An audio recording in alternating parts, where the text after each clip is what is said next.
26 Finance Committee meeting in the Nauset Room to Orleans Town Hall at 5:30.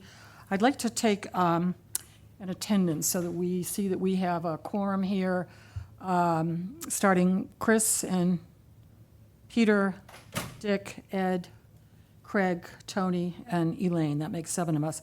Is there anyone here, or I see no one here for public comment? Anybody online, Peggy, for public comment? No hands raised. Okay, and then the third item on our agenda is to discuss the Finance Department requests for reserve fund transfers. I sent out the information about that this morning. Any questions that you would like to ask to Cedric? I move we approve the transfers. I'll second that. And by roll call, Chris? Yes. Peter? Aye. Dick? Yes. Ed? Yes. Craig? Yes. Tony? Elaine? Okay, that passes unanimously. Thank you very much, Cedric. I guess you can go home now? So thank you very much for Cedric. staying. The fourth item on the agenda is to discuss the town meeting of May 11th, things that we might have learned from our town meeting, or any ways you think we could improve communication. Any comments one way or another? Tony? Well, I think our communication was really good, but I think one thing that we need to think about in the future, brevity is not always best. It's important, but in educating people on how they ought to vote, I think that's the most important thing we can do as finance experts, and having more time to study the issues than most people in the town do. And so I think that we need to make sure that we let our feelings know and why we believe what we believe.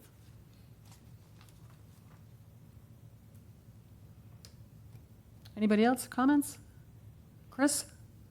Yeah, no, just further information, I guess. Was somebody shut off, or I was there, but I don't recall. Was there a problem with somebody speaking too long or getting cut off? No, I was just saying that because initially I heard in leading up brevity, and I just wanted to say that I think more than brevity is expected of us. And in the prior few town meetings, we were limited to 4 minutes or something like that, even on a complicated topic. I agree with Tony. Wasn't the issue, though, with the citizens petition being out of order toward the end? Yeah. That created some, Yeah, that was curious how that unfolded. right? So I think there's, it was handled well by the town moderator. yeah. And I think the way John handled it, I think was the correct way to handle it. Right. Yeah. I think we need a better signal when somebody's mic needs to be cut off. Well, I think that's a father-son issue, and you can do that better than the rest of us. But I think I hear what you're saying. I think the limit was 5 minutes that was announced at the beginning of that. Charter. And I think obviously that the presentation, the architectural presentation, went on far longer than that. I think when it's appropriate, it's probably in order to do. I think it only happens when cutoffs happen when it's repetitive or duplicative of another presentation or whatever. But I don't know. I'm just saying. I think. But I was really interested if somebody thought there was actually an instance when someone got cut off too fast, and that's all. I was just wondering if somebody That did not influence my remark. I didn't know. Okay. All right. No, I think, Peter, to your point, it was the last citizens petition. Right. That was unfortunate, the way that whole presentation rolled out. But that having been said, I thought this was probably one of the best town meetings that I've been to. Overall, the voters, to me, seemed pretty well educated about what they were voting on. They knew exactly how they felt and were well educated about the fire rescue. And amazingly, this town is getting very educated about the phases of the wastewater treatment moving forward.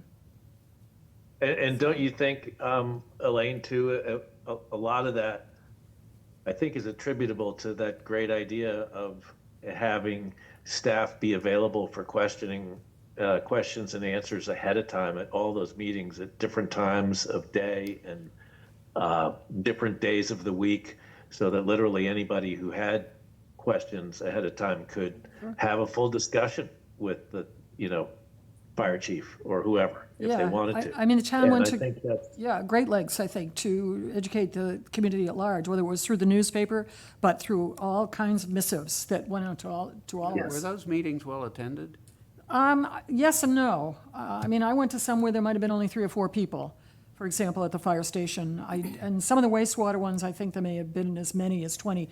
But those are the people that had the questions that were going, which Yeah. those were the people picking themselves up and saying, I don't understand what's going, certainly when I was at the firehouse, there were people there that were just absolutely adamantly opposed.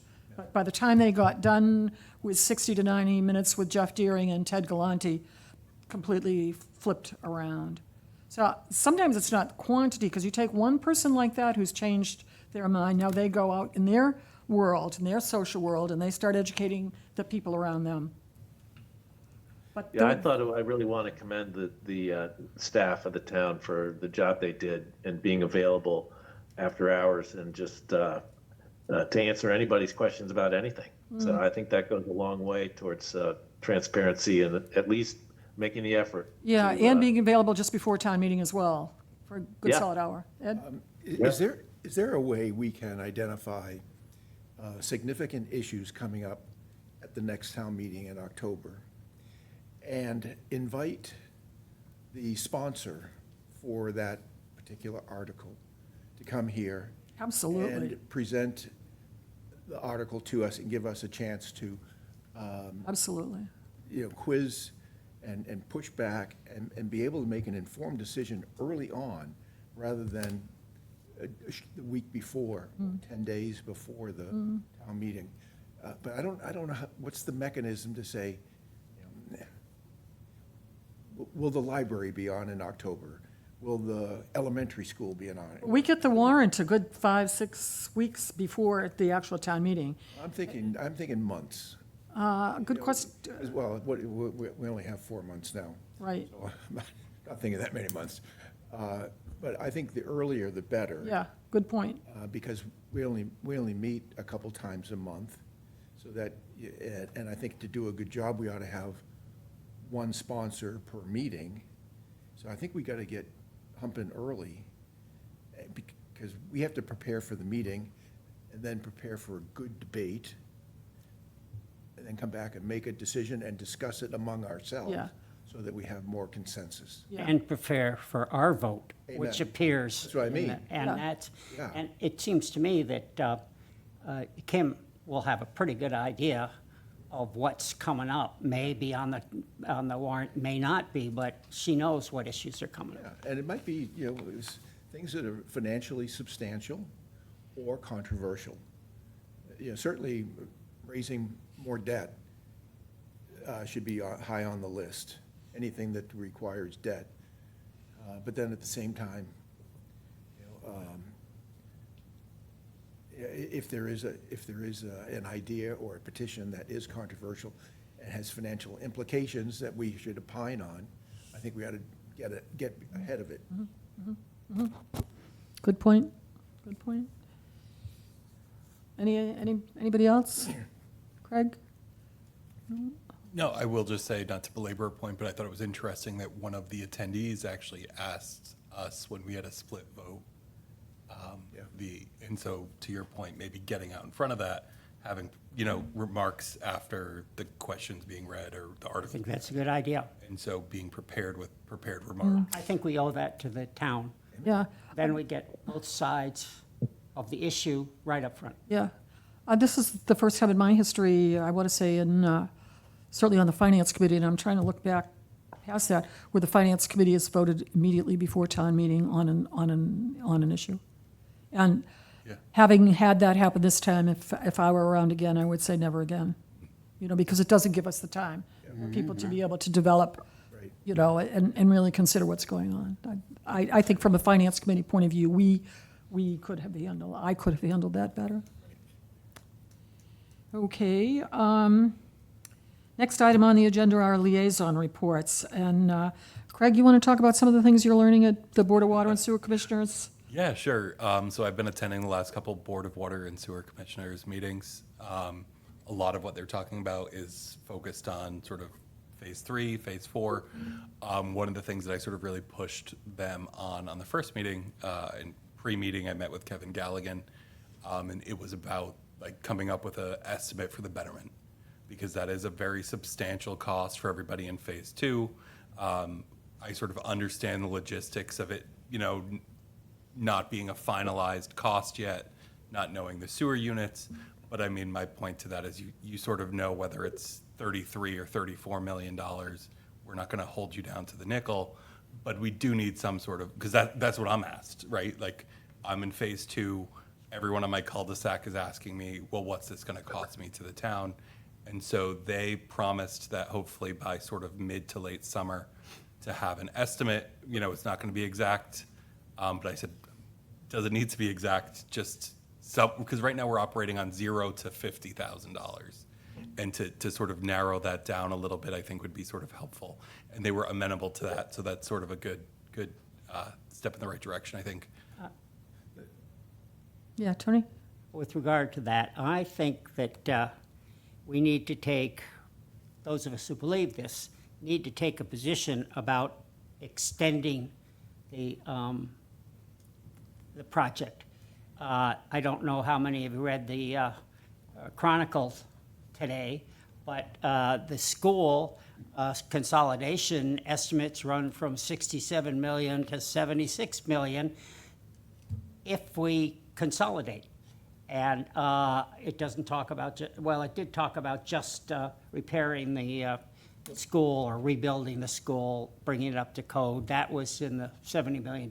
So I think we've got to think about that in addition to the sewers, which are very important. So I think we need to take position on that. You know, to your point and to Craig's point, one of the things in terms of our Finance Committee charge from the charter, all other proposals which would have a financial impact, the financial impact of the sewer units on families can be huge, particularly, I think, Ed, you were saying, To add- families.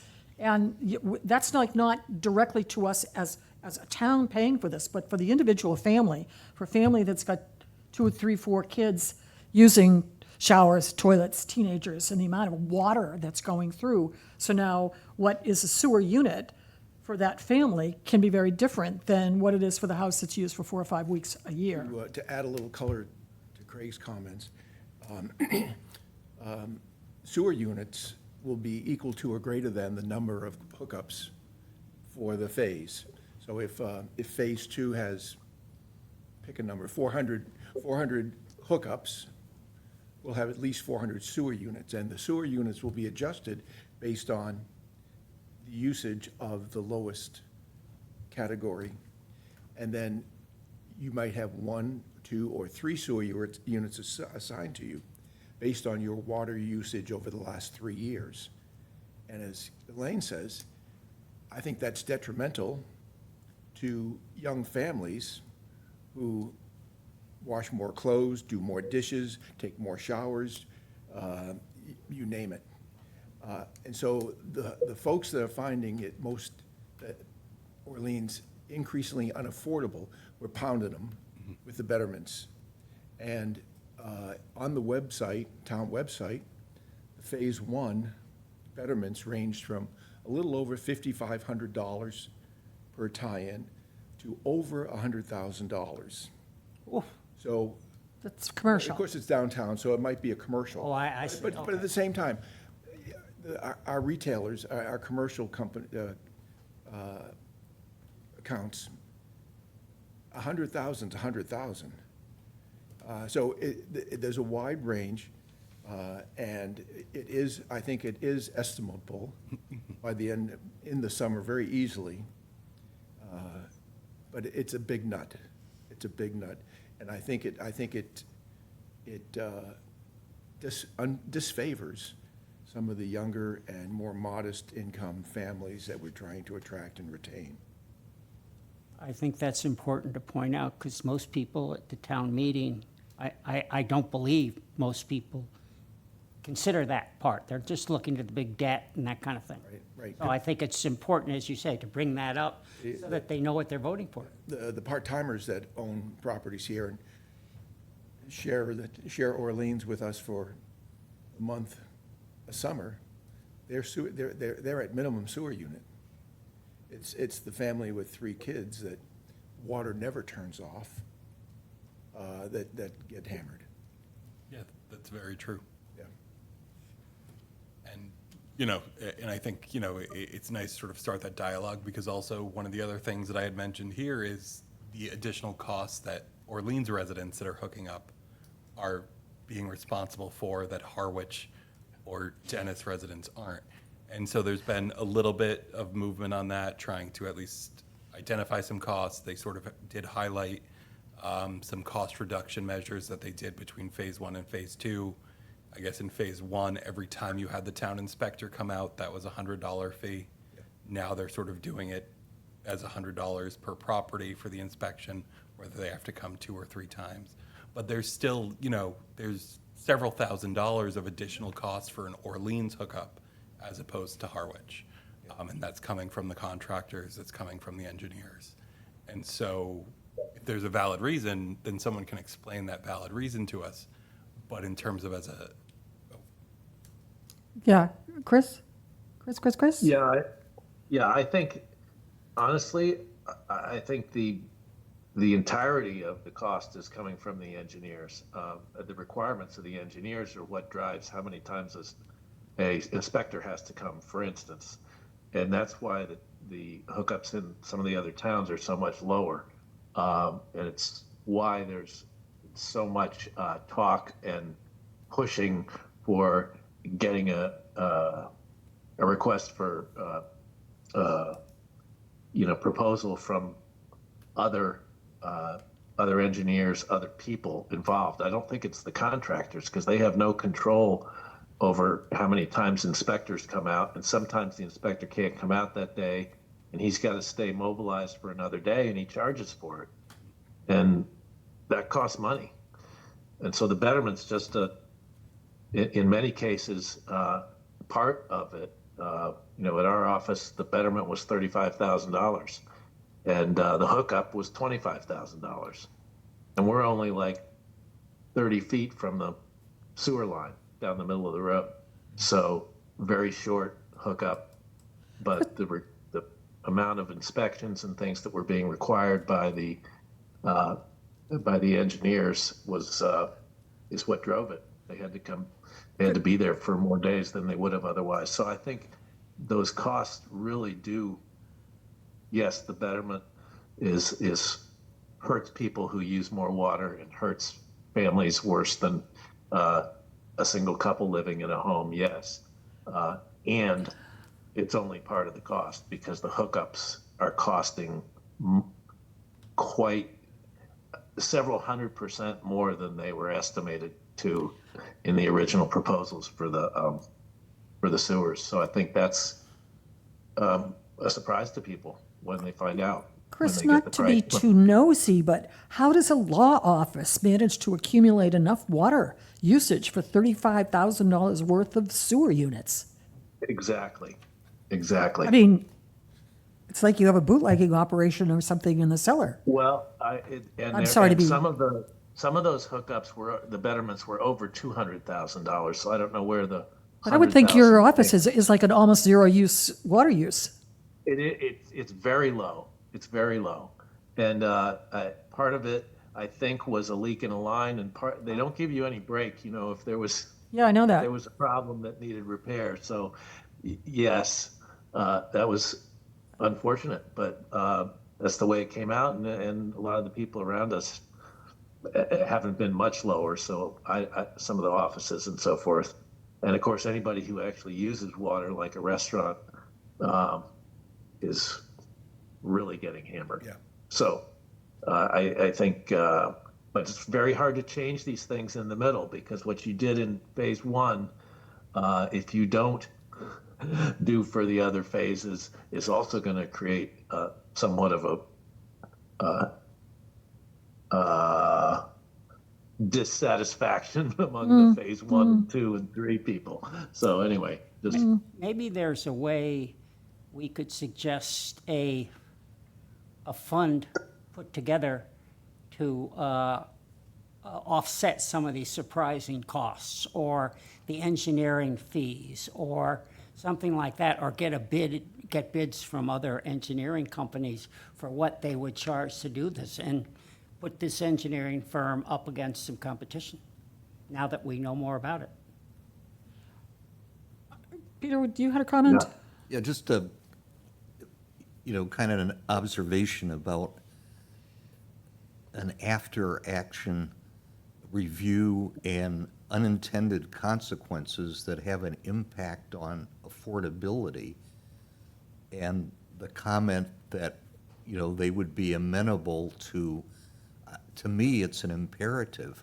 You have to be transparent, because a lot of people are going to be making kind of life-altering decisions about whether they stay in Orleans. I've run into 3 families now that are seriously considering calling it quits in Orleans because of the cost associated, as well as the operating costs going forward, and kind of a concern that they don't feel comfortable that honesty has been a premise of this operation going forward. So, and I don't think that it's isolated. I'm hearing it from people that are environmentally conscious about the importance of the water, but they really feel like they're being taken for a ride. And that, I think, is a terrible kind of underpinning in a community that people really enjoy being here, been here for a long time. But something, I think, is radically wrong with the cost kind of fabric that they've put together. And I think the other thing that it kind of leads itself to, from maybe the Finance Committee's perspective, is this issue about maybe we really need to challenge future phasing, and is it really going to be needed relative to the original objective of water quality? I think somebody has got to start really putting the metrics in the forefront. Is when do you accomplish the metric that meets your legal obligation relative to water quality? And whatever that point is when maybe we decide you got to put the brakes on this thing. For a town of 6,000 people to absorb hundreds of millions of dollars in capital expenditure on top of all of the capital projects that are required and necessary to keep things running, at some point, there's going to be a break point. And I think the town needs to avoid that. You got to get off, this merry-go-round. I've said before, having been in state government, when the brakes hit and you lay off, which I've had to do, thousands of people, it's not a pleasant time. But the reason that happened was that people just kept the checkbook churning without regard to where is this gonna end. So even though all these things are important and necessary, I think we've got to start to critically evaluate when you say no. And it's not in the vocabulary, but it needs to be, or we're going to go down. Tony, before you speak, Craig, do you want to talk about some of the statistics that we were listening to this morning? And I think I would like something I was saying, earlier, I think the two most important committees in this, or two most important committees in this town after the Select Board are the Board of Water and Sewer Commissioners and the Wastewater Management Advisory Committee, because that is where these decisions are being made. And I don't know how many of us are aware of just the statistics that we were hearing today about how far along we are in terms of meeting what the Mass DEP is requiring of us. And to that point, I would also say, I think this last spring, the Finance Committee was starting to push back and say, and that was something that David was saying, this every 3 years, it's got to stop.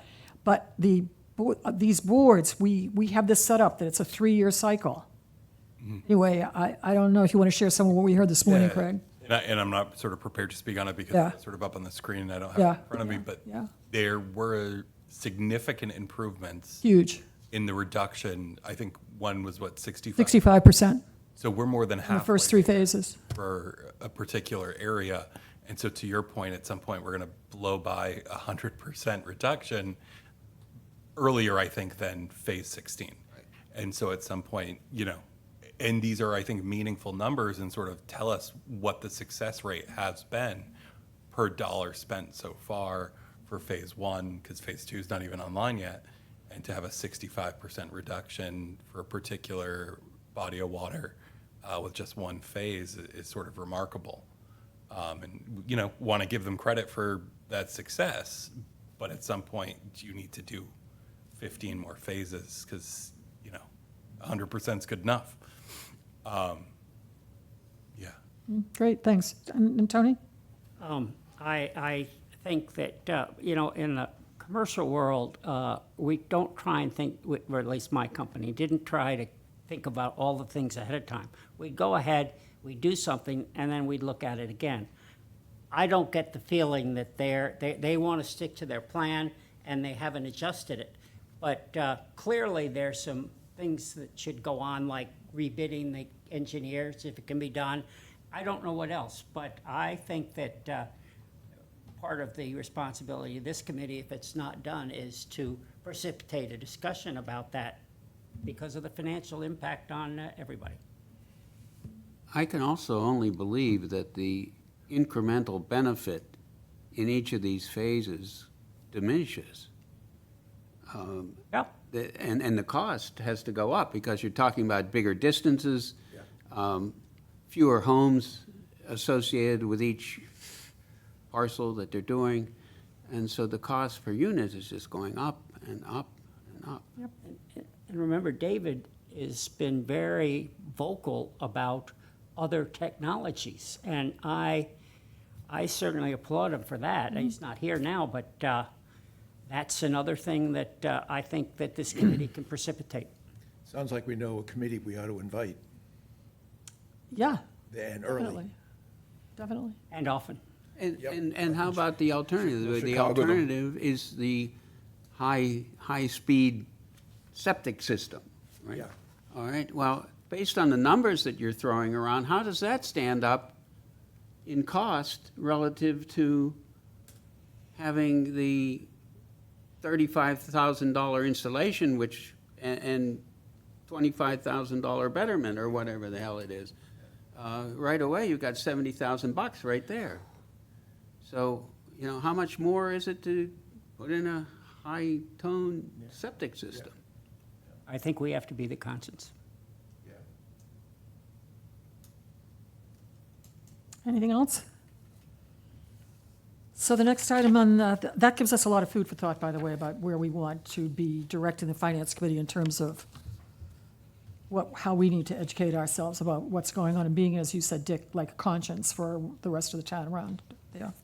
I don't know, did everybody listen to the presentation about the regionalization study for the Nauset school system? I could give you a quick update on that. It was an excellent presentation. It sounds like, Tony, you may have listened. No, I read it in today's Chronicle, had a two full pages, or no, one full page and a little bit. Right, it's an excellent article if you want to go back and read it. It talked about 5 different scenarios for ways in which to adjust the schools in the 4 schools that are in the Nauset district at significant, as you started to point out, Tony, at significant expense all the way around. The consultants made no specific recommendation about which of the 5 would be best. It's up to the towns to figure out what they want to do. All are going to cost money, period. But, and, again, the article outlines it very clearly. But I think what was really stunning to me, listening to the presentation itself, is that there is no mention in this study about using either the middle school or the high school in terms of how to regionalize, which I think is a big loss when you consider that Nauset Regional High School could probably take another 100 students there. So if you're talking about regionalizing, it's regionalizing as the system. You can't just sit there and say, we're only going to deal with the elementary school kids there. The other thing I've It's my heard comment about it. parenthetically is that there is room in the middle school. And it's possible to move some of the classrooms from the elementary school to the middle school, or maybe get all the elementary school in that building by readjusting it. I just think that hopefully this study will precipitate additional thinking where we can destroy some of the fiefdoms. Not that they're bad, Yeah. but, people don't like to give up their areas of responsibility. And I would think, for instance, in the case of Orleans, we have such a great school, let's share it with the other Agree. towns and those people. Well, the article, every way I read it, had 3 different buildings being replaced in each instance. They did, that's, So, and I was just saying before the meeting, I think if you rounded it up, it came to about $250 million worth of new school buildings. for declining student body. Yes. When we have a beautiful new high school, for example, state-of-the-art high school. Well, yeah. So I think it was I'm not entirely sure, but I believe it was the working group of the regionalization study that said, let's not look at the middle school and the high school. And my comment is, we need to look at the whole system Absolutely. there. The other thing that was interesting about the regionalization study is they talked about what's called the governance issue, the fact that we have 4 individual school committees, and we have a regional school committee. And because we have 5 separate school committees, that means that the superintendent's office spends a third of its time tending to the 5 committees. So something needs to be done to consolidate so that we don't have all that time being wound up. Anyway, that's, 4 different superintendents in this area. we only have the one superintendent, but that one superintendent is responsible to the 5 committees. Why not just have the regional school committee? Yeah. I mean, it needs to be restructured, and that's for the schools to figure out. But that was a really good comment, I think, that the consultants made about how to be much more efficient in terms of how the schools function. The other, so that's my liaison about the school. Oh, I went to the school committee meeting this week, and I will say there was couple of interesting statistics that I heard there. The applications for early childhood education have closed. We set up a certain fund for 0 to 4 years old. And if you applied, you were able to get $7,000 per child in it. Anyway, there were enough applications that they had to close that down, just FYI. Another curious, interesting statistic was that the Nauset system has 44 homeschooled children ages 6 to 16. It's a lot of homeschooled kids. Only 7 of them are from the Orleans Elementary School, but that means we have that throughout our system, a lot of kids are being homeschooled, just in terms of who we are. Then another interesting consultant that we had around town this week was for the district improvement financing feasibility analysis. Does anybody know about that? Let's see how short I can make this. This particular consultant was charged with educating us about a new state program where when you have an overlay district, as we have done in our downtown, for those businesses that choose to invest and create more taxable property because of the reinvestment that they're making in their business commercial property, that a certain amount of the increase in the tax revenue brought to the town will be put into a separate economic development fund. So it is not a net increase to their tax base at all. It's taken because they have increased the value of their property. And It doesn't go to the town's general fund. a portion of it will still go to the town's general fund, and then a portion will go to the economic development fund. What's the economic development fund do? Creates more infrastructure for that area in downtown. It creates money, for example, to do improvements to the streetscape, crosswalks, signage, et cetera. So it sounds And like gets- another pot of money for somebody else who would like to control it. I'm very cynical, I'm sorry about that, but I just want you to know that the town spent money to learn about this. Okay? It does not replace zoning. It's 50% of the new growth that would be appreciated would go into this DIF fund, District Improvement Financing. I think it probably works better in a much bigger towns, probably a town like Brockton where Fall River, New Bedford, where you've got inexpensive or low-value commercial property that people are bringing up. We don't need more bureaucracy. we don't. Okay, the other committee that I was at yesterday was the chairs meeting, and that was interesting because our new select board chairman, Meff, was advising us that the select board and town manager's office want to streamline the committees, reduce the amount of, or change the description of what they're doing so it's more consolidated, and also make it so that no committee is like doing studies on its own, that studies and projects would be done by the town manager's office or the department that project would relate to. So, for example, applicable to the finance committee, I was looking at our finance committee charge, because something the finance committee has been desperately anxious to do is to have a better capital planning process. And we have wanted to get ourselves in there and get it so that we have a library, a community center, or more things so we know where the town is going in the future. However, if you go back and look at the specifics of the way the charter has written our charge, it says, the responsibility of FinCom to independently examine and analyze, independently examine and analyze the town's financial affairs, including proposed budgets, the capital improvements plan. So we can look at it, we can analyze it, but it says nothing about our being in any way responsible for its creation. And Kim's point is that responsibility, capital plan, is very much in the town manager's office. And that having been said, perhaps there needs to be a separate capital planning committee. But I know when I first heard Kim talking about it, I'm like, no, I don't think so, until I came right back and says, yes, the charter says we examine and analyze, we don't create that. So, We can examine and analyze the capital improvement plan when it's done, yes, then comment. right, but not create it. No. We can't give it, not the birds, sure. But what if they just never create one? Yeah.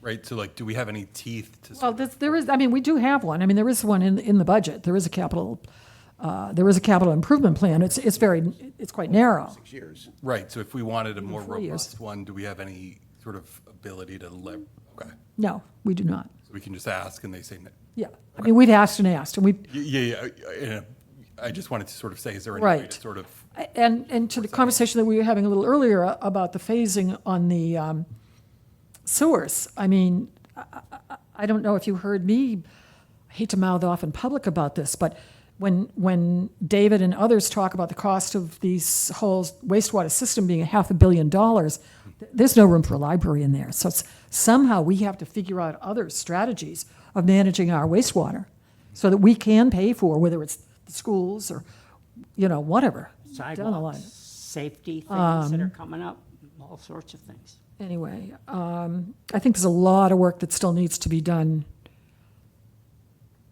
around around these varieties of issues. So, and Tony, I was hoping you might give us some comments about some of the things the marine and freshwater world has been up to. The committee met on May 27th, and it was largely a rehash and thoughts about their request for money was approved, and they were very happy about that. And then they talked about the different testing that's going to go on over the year. And they also spent some time, June 20th at the farmers market, they will have an information, they will be part of an information tent to try and educate everybody on why we spend money on examining the waters and what we find out, and what has been done, and why it's good and important that we have a very good record of what's going on. They also said the herring run this year was terrible. Yeah, That was pretty much what the committee made. They did a bunch of other things, but nothing that influences finance. Any talk about the status of the Rock Harbor project? No, that's the shellfish, and They don't, no, they are not involved in that, but it's, I have breakfast with several people who are down at the Rock Harbor, and it's just been a nightmare, and of course, they're a year behind, and let's hope it gets done by July 4th. Evidently, the governor's coming. oh, gee. really? Yes. I think it's thrilling to see what's been done down there at Rock Harbor. Oh, it's terrific down there. Well, it's a very good thing. We created more waterway. We've improved the heritage of the town fishing. We have much better safety in how the boats are brought in and out. And we've also enhanced an important tourist point for the town of Orleans. Yeah. That Sunset. And all that new stuff is really good. Having said that, if you want to bring a 747 onto that dock, I'm sure you could land it. It wouldn't crack. Yeah, whatever. It is cracked. Yeah, yeah. Anyway, it's great looking down there. The APCC announced today that Uncle Harvey's has cyanobacteria. Just FYI. Something else involving water, the level of drought in Orleans has returned from 1 to 2, so we're back to the watering system that we had for a level 2 drought. One is worse than two? Two No. is worse than one. 2 is worse. There are 4 levels of drought. I know, but I Four being didn't know the whether worst. one is the worst or 4 is the best. 4 is the worst. We're level 2. We're level 2. Okay. We're level 2. And they Tony, about to put in the alum treatment at Baker's Pond? That has not been done yet, but it will be. It's about to be done, I think. Yes. Any other liaison reports? No more goodies? Okay, then moving to the next item on our agenda, confirming the meeting schedule. We will not have another meeting until July 23rd. Will we recognize each other? Well, good question. Where we will reorganize. By reorganizing, that means electing a new chairman, vice chair, and clerk. We'll also review our liaison assignments, who wants to be in charge of which meetings where. Thereafter, our next meeting in August will be August 13th. You can see it there, and then September 10th. The town meeting date has been set at November 16th. It's pretty far out. And I would like to take a moment to very much thank Nick for his many years of service to the Finance Committee. He certainly brought a lot of insight and knowledge of strategic planning, et cetera. And I also want to thank Alice for her contributions to the Finance Committee, Transportation Committee, and Planning Board. That having been said, that means we have 2 vacancies on the Finance Committee. So if you know anybody that would like to join our little tribe, I think you've learned it doesn't necessarily mean you have to have a background at all in finance. I think what it means is you have a passion about what's going on and what the future of Orleans is financially. Tony? I'd like to especially thank Nick for teaching me about being on the Finance Committee when I was first very shocked at the fact that we were a committee that doesn't have the power to do anything, but we do. And I think that's, Nick was very patient with me and teaching me about that, and I thank him for that. Any other comments, anything else? So just looking forward, as I said, July 23rd, we'll be reorganizing, so somebody gets to decide who wants to be chairman. I'm happy to move that little hat along. And I think just in the course of the conversation that we've had this evening, I can see a lot of future agenda items of things that we need to learn a lot more about in terms of the future financial health of Orleans. That having been To adjourn? move to adjourn? Second. All in favor? Aye. Adjourned. Thank you very much.